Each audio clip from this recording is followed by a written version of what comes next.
नमस्कार. मी भाऊ तोरसेकर. तुम्ही बघत आहात प्रतिपक्ष. मित्रांनो, नॅरेटिव्ह नॅरेटिव्ह नॅरेटिव्ह हा शब्द आता मराठी होऊन बसलेला आहे. नॅरेटिव्ह याचा अर्थ असा की एखादी गोष्ट तुमच्या माथी मारण्यासाठी केलेला उपद्व्याप, मग ते कथेतून असो, ह्याच्यातून असो, चित्रपटातून असो, एक भूमिका किंवा एक सिद्धांत तुमच्या डोक्यात घालण्यासाठी वेगवेगळ्या प्रकारे ती कल्पना तुमच्या समोर आणली जाते. अगदी आत्ता बघा ना, वोट चोरी, वोट चोरी, वोट चोरी, वोट चोरी. राहुल गांधींनी कुठलाही पुरावा दिलेला नाही, तरी वोट चोरी हा शब्द प्रस्थापित करण्यात आला. तो प्रस्थापित का झाला? तर प्रस्थापित होण्याचं कारण असं की माध्यमांनी तो उचलून धरला. राहुल गांधींची पत्रकार परिषद, मग राहुल गांधींनी सांगितलं मी ऍटम बॉम्ब फोडणार आहे. आधी त्याची जाहिरात, 3-4 दिवस राहुल गांधी क्या करेंगे, राहुल गांधी ये करेंगे, राहुल गांधी ते करतील, हा आरोप करतील का तो, याच्यावर चर्चा. मग 2 दिवसांनी राहुल गांधींनी जे काय सांगितलं ते फुस झालं. फुस झालं याचं कारण त्याच्यात कुठलाही कसलाही पुरावा नाही. आणि निवडणूक आयोगाच्या एका नुसत्या प्रति आव्हानासमोर राहुल गांधींचा मीडियाने उभा केलेला ह्या नॅरेटिव्हचा जो काय मोठा मनोरा होता तो कोसळला. की जे काय राहुल गांधी सांगतायत त्यांनी ते प्रतिज्ञापत्रावर लिहून तक्रार करावी. आता प्रतिज्ञापत्रावर तक्रार करावी म्हणजे आपण जे बोलतोय ते 100% खरं आहे याची ग्वाही द्यायची, आणि ते खोटं पडलं तर प्रतिज्ञापत्र खोटं केलं म्हणून शिक्षा होईल, म्हणून राहुल गांधी प्रतिज्ञापत्र द्यायला तयार नाहीत. तरीही राहुल गांधींनी शंका व्यक्त केली आहे. म्हणून तो सांगायचा मुद्दा एवढाच की नॅरेटिव्ह ज्याच्यामध्ये काडीचाही पुरावा नाही, त्याचा एवढा मोठा गदारोळ गेले महिना 2 महिने चालू आहे. पण त्यापेक्षाही भयानक असा गौप्यस्फोट, राहुल गांधींच्या बाबतीत हायड्रोजन बॉम्बचा स्फोट, त्यांच्याच पक्षाचे नेते, माजी गृहमंत्री, माजी अर्थमंत्री पी चिदंबरम यांनी केलाय. आणि त्याबद्दल 2 दिवस उलटून गेले तरी मीडियामध्ये कुठलाही गदारोळ उठताना दिसत नाही. हा, आजकाल एक गोष्ट असते की अशी कुठची बातमी मिळाली की त्यावर या बाजूचे किंवा त्या बाजूचे सोशल मीडियातले लोक आपल्या परीने एक गदारोळ निर्माण करतात आणि मग तोंड लपवण्यासाठी मुख्य माध्यमातल्या चॅनेल आणि वृत्तपत्रांना ती बातमी घ्यावी लागते, छापावी लागते, दाखवावी लागते.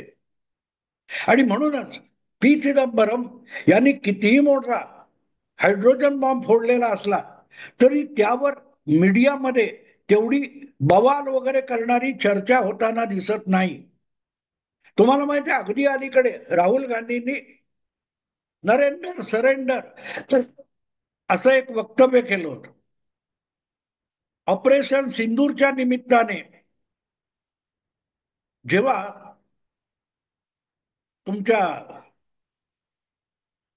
युद्धविरामाचा विषय आला, 10 मे 2025, तेव्हा अमेरिकेने दबाव आणला आणि त्या दबावाला शरण जाऊन पंतप्रधान नरेंद्र मोदी यांनी युद्धविराम केला. हा धादांत खोटा आरोप राहुल गांधी करत होते.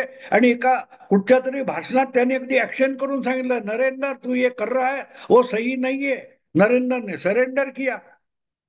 असं काहीही झालेलं नाही. याचे शेकडो पुरावे समोर आले, शेकडो पुरावे. पण नरेंद्र सरेंडर हे चालू ठेवायचं. राहुल गांधी म्हणाले आम्ही नाही म्हणालो. आणि मग काल परवा राहुल गांधींनी सांगितलं नरेंद्र मोदी हा देशाच्या इतिहासातला सगळ्यात कमजोर पंतप्रधान आहे. त्याची चर्चा होते कारण त्याला नॅरेटिव्ह म्हणतात. आणि मीडियाला जर राहुल गांधी यांच्या सेवेत रुजू व्हायचं असेल तर त्यांनी मारलेल्या थापा पण फुगवून फुगवून सांगाव्या लागतात. पण कमजोर मुख्यमंत्री कोण होता, कमजोर सरकार कुठचं होतं, आणि पाकिस्तानच्याच बाबतीत किती लुळंपांगळं सरकार कुठलं होतं, याची साक्ष आता राहुल गांधींचे लाडके तत्कालीन गृहमंत्री पी चिदंबरम यांनी त्याची साक्ष दिलेली आहे. तुम्हाला माहिती आहे ना, 26/11 ज्या दिवशी मुंबईमध्ये पाकिस्तानहून होडीत बसून नौकेत बसून आलेले अतिरेकी घुसले 10 लोक, ज्याला अजमल कसाबची टोळी असं आपण म्हणतो, आणि त्यांनी 200च्या आसपास माणसं किडा मुंगी सारखी मारली.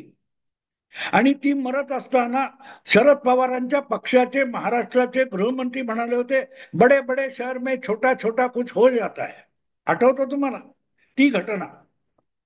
आणि मग त्यानंतर तत्कालीन गृहमंत्री असलेले शिवराज सिंग पाटील यांना तडकाफडकी त्यांच्या मंत्रिपदावरून बाजूला करावं लागलं होतं. तब्बल 2 दिवस 36 का 60 तास हा धुमाकूळ मुंबईत पाकिस्तानचे अतिरेकी जिहादी घालत होते. आणि त्यावेळेला सोनिया गांधींच्या इशाऱ्यावर भारत सरकार चालवत होतं, ज्याचे पंतप्रधान मनमोहन सिंग होते. त्यांना सुद्धा लाजे काजेस्तव नाकर्त्या झालेल्या शिवराज सिंग पाटील या गृहमंत्र्याला बाजूला करावं लागलं होतं. आणि तडकाफडकी नवा गृहमंत्री आणावा लागला होता.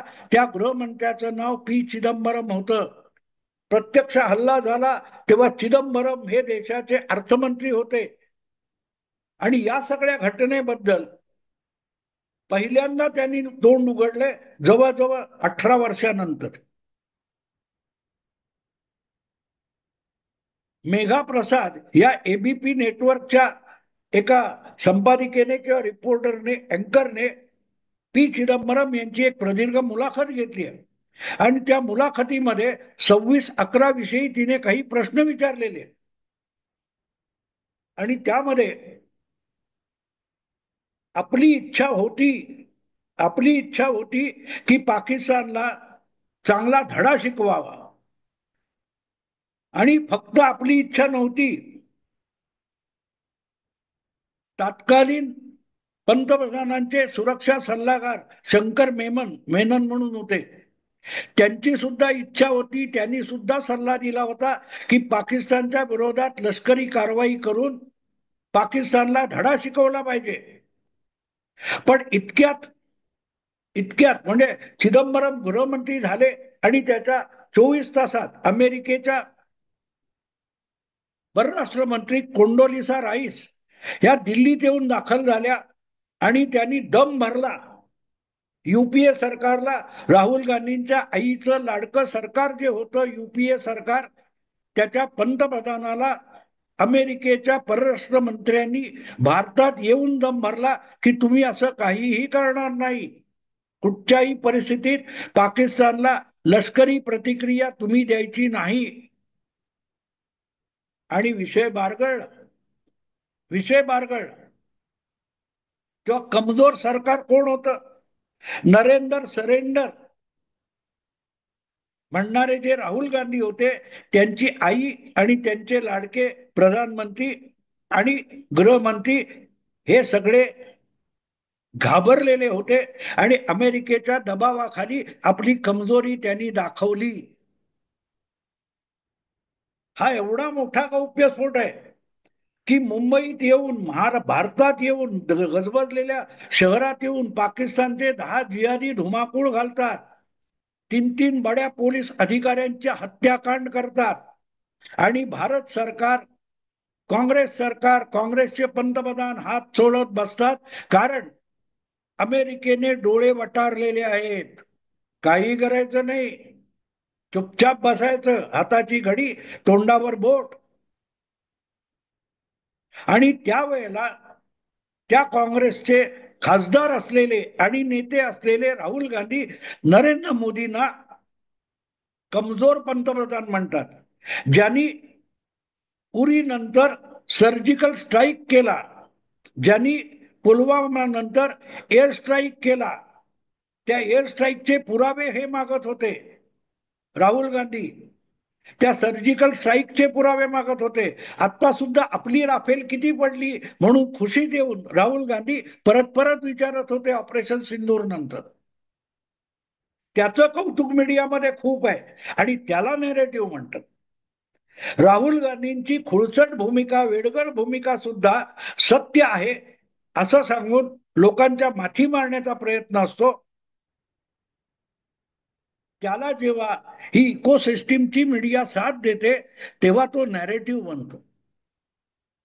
पण त्यांच्या तांगड्या गळ्यात घालणार वक्तव्य त्यांच्याच माजी गृहमंत्र्याने केले, पी चिदंबरमनी केले. पी चिदंबरमनी अक्षरशः राहुल गांधी यांच्या गेल्या 2-4 वर्षातल्या राजकारणाला फार नागडं करून टाकलेलं, नागडं उघडं केलेलं, की आमचं सरकार, मोदींच्या आधीचं सरकार हे सगळ्यात कमजोर होतं. अमेरिकेने डोळे वटारले की आमच्या पॅन्ट्स, आमच्या पातलोणी ओल्या व्हायच्या. हे शब्द चिदंबरम यांनी वापरलेले नाहीत, पण त्यांच्या बोलण्याचा आशय सोपा आहे की अमेरिकेच्या विदेश मंत्र्यांनी दिल्लीत येऊन आम्हाला दम भरला आणि आम्ही चिडीचूप बसलो. आणि त्याला राहुल गांधी हा स्ट्रॉंग नेता असतो. मीडियाचा काँग्रेसचा सोडून द्या, काँग्रेस राजकारणातला पक्ष आहे, पण मीडियातल्या अनेक संपादक, अँकर, विश्लेषक यांच्यासाठी ही लज्जास्पद गोष्ट आहे की पी चिदंबरम यांनी अतिशय महत्वाचा गौप्यस्फोट केलेला आहे, ज्यामुळे राहुल गांधी यांचं संपूर्ण वस्त्रहरण होऊन जातं. तरी त्याबद्दल फारसं बोलायचं नाही, कोपऱ्यात कुठेतरी 4 ओळीची बातमी द्यायची किंवा एक दिवसाच्या काय त्या 5 मिनिटामध्ये 50 बातम्या त्याच्यामध्ये काहीतरी घुसवून ती बातमी मारून टाकायची. याला नॅरेटिव्ह म्हणतात, याला नॅरेटिव्ह म्हणतात.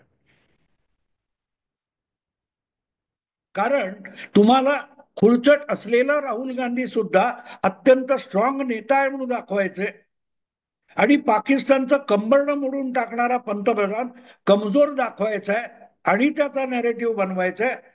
म्हणून एवढा मोठा गौप्यस्फोट झाकला जातो आणि राहुल गांधींचा ऍटम बॉम्ब, राहुल गांधींचा हायड्रोजन बॉम्ब याच्यावर वारंवार कौतुक करून डिबेट केले जातात. इथे कळतं तुम्हाला की मीडिया हा मीडिया नाही. मीडिया हे सगळेच काँग्रेसचे प्रवक्ते झाले नसते तर यावर गहजब व्हायला पाहिजे. राहुल गांधी सावरकरांबद्दल काय बोलले? सावरकर जवळजवळ 4-5 दशकांपूर्वी त्यांचं निधन पण झालेलं आहे, तरी राहुल गांधी सावरकर उकरून काढणार, गोडसे उकरून काढणार आणि त्याच्यावर डिबेट रंगवायचे. पण अवघ्या 18 वर्षापूर्वीचं सत्य, जे दडपून ठेवलेलं सत्य होतं, ते पी चिदंबरम सांगतात, त्यावर चकार शब्द बोलायचा नाही. हा बेशरमपणाचा नमुना असतो. मीडिया हा नुसता देशद्रोही नाही, देशघातक कसा झालेला आहे याचा हा पुरावा आहे. अन्यथा पी चिदंबरम यांच्या या वक्तव्यावरून मीडियामध्ये हलोकल्लोळ माजायला पाहिजे होता. भले ते एका चॅनेलला, एका नेटवर्कला दिलेली मुलाखत असेल, पण बाकीच्यांनी का घेतली नाही ती? आशय तर घ्यायला येतो, आशय घेता येतो ना, पण आशय पण घ्यायचा नाही का? असो, राहुल गांधी यांनी एक प्रकारे मीडियाला पण नागडं करून टाकलंय. भले पी चिदंबरम यांनी काँग्रेसला, राहुल गांधी यांच्या सगळ्या अजेंड्याला नागडं केलं असेल, पण आपला खुलचटपणा हाच कौतुक म्हणून दाखवणाऱ्या मीडियाला यातून पी चिदंबरम यांच्या बरोबरच राहुल गांधी यांनी नागडं उघडं करून टाकले. वस्त्रहरण मीडियाचं झालेलं आहे. एवढी मोठी घटना आहे की तेव्हा का उत्तर देता आलं नाही? पी चिदंबरम त्या मुलाखतीमध्ये अधिक तपशिलात सांगतात. आजची परिस्थिती वेगळी आहे, तेव्हाची परिस्थिती वेगळी आहे. तेवढी युद्ध सज्जता, लष्करी सज्जता भारताकडे तेव्हा नव्हती. मग 10 वर्षामध्ये मोदींनी काही जादूची कांडी फिरवली? युद्ध सोडा, लष्कराला भुके कंगाल मारायच्या योजना, देशाच्या सुरक्षा यंत्रणेला अधिकाधिक दुबळ्या करण्याच्या योजना युपीए सरकार राबवत होतं. बाकी सगळ्या गोष्टीवर खर्च केला जात होता, पण युद्धाला आणि लष्कराला आवश्यक असलेल्या गोष्टी द्यायच्या नाही. हात जोडून तत्कालीन संरक्षण मंत्री AK अँथनी यांनी संसदेमध्ये सांगितलं होतं की राफेल घ्यायला पैसे नाहीयेत, गलवान लडाखमध्ये रस्ते आणि ठाणी उभारायची, तर त्यासाठी सरकारकडे पैसे नाहीत असं संसदेमध्ये सांगणाऱ्या संरक्षण मंत्र्याच्या पक्षाचा सर्वोच्च नेता नरेंद्र मोदींना कमजोर म्हणतो. कारण नरेंद्र मोदी सर्जिकल स्ट्राईक करतात, एअर स्ट्राईक करतात, ऑपरेशन सिंदूर करतात. कमजोर आणि शक्तिमान या शब्दांचे अर्थ मीडियाला नव्याने शोधायला लागत आहेत. असो, कुठलं का कारण असे ना, पण त्या आणि यातला एक तपशील सांगितला पाहिजे की तत्कालीन सुरक्षा सल्लागार शंकर मेनन यांनी आपल्या पुस्तकामध्ये सुद्धा हे लिहून ठेवलेलं आहे की आम्ही युद्धात पाकिस्तानला धडा शिकवायच्या तयारीत होतो. ही गंमत आहे मित्र, ही गंमत आहे. मीडिया खऱ्याचं खोटं करू शकतं आणि खोटं दाखवू शकतं. याचा यापेक्षा मोठा पुरावा काय पाहिजे? राहुल गांधी हे आता मीडियामन झालेले आहेत, वाटेल त्या अफवा पसरवायच्या. खरं तर राहुल गांधींना कुठल्या तरी असल्या नेटवर्कने आपला संपादक करायला हरकत नाही. कारण कुठल्याही अँकरपेक्षा धादांत खोटं रंगवून सांगण्याची कला राहुल गांधींकडे अधिक आहे. पण काही का असे ना, एक गोष्ट मान्य करावी लागेल, पी चिदंबरम यांनी काँग्रेसच्या गेल्या 20 वर्षातल्या राजकारणाला पूर्त विवस्त्र करून टाकलेलं आहे, नागडं उघडं केलंय, वस्त्रहरण केलेलं आहे. मित्रांनो, विषय आवडला लाईक करा, शेअर करा आणि प्रतिपक्षाला सबस्क्राईब करा. नमस्कार.